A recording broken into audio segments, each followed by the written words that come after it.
शिवाजी पार्कवरच्या दीपोत्सवानं ठाकरे कुटुंब आणि शिवसेना मनसे कार्यकर्त्यांच्या मनातला दुराव्याचा अंधार दूर झाला।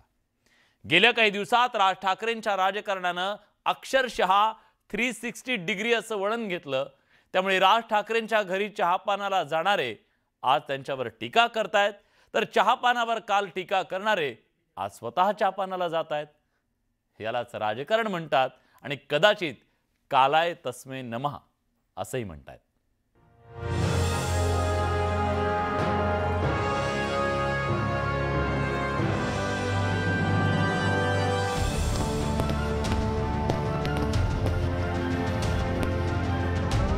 उद्धव ठाकरेंनी मनसेच्या दीपोत्सवाचं उद्घाटन केल्यानंतर तिथं उपस्थित असणाऱ्यांनी एकच जल्लोष केला,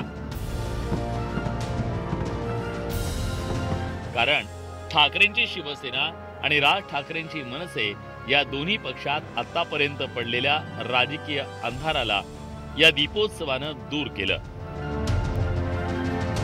ठाकरे कुटुंब दीपोत्सवात आनंदानं सहभागी झालं। ठाकरे कुटुंबातील स्नेह वाढत असल्याचं यातून स्पष्ट झालं।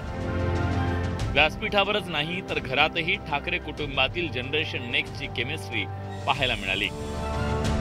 ठाकरे भावंडांनी या निमित्तानं जोरदार फोटो सेशन करून घेतलं।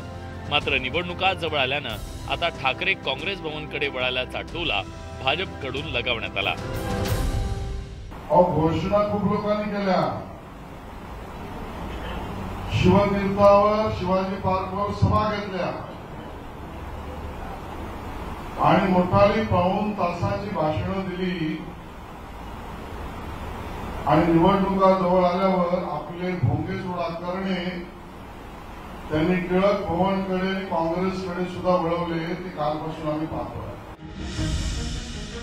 आशिष शेलार यांनी हिंदुत्वाच्या घोषणांवरून केलेल्या टीकेला संजय राऊतांनी उत्तर दिलं, राज ठाकरे यांच्याकडे चहा प्यायला जाऊ नका आणि नाटक करू नका।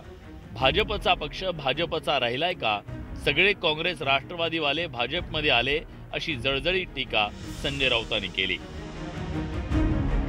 मला सांगा, राज ठाकरेंकडे उगाच चहा प्यायला जाऊ नका, नाटक करायला।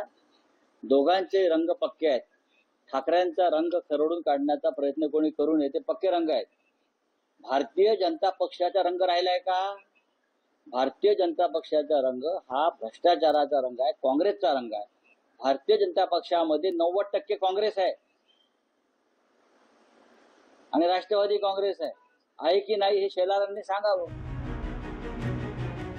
संजय राऊत आणि आशिष शेलार यांच्यामध्ये हिंदुत्वावरून लढाई सुरू झाली, तर मनसेच्या दीपोत्सवाला उद्धव ठाकरे आणि राज ठाकरे एकाच कारमधून गेले।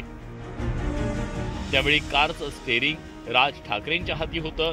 यावरून खासदार डॉक्टर श्रीकांत शिंदेनी टीका करण्याची आयती संधी साधली।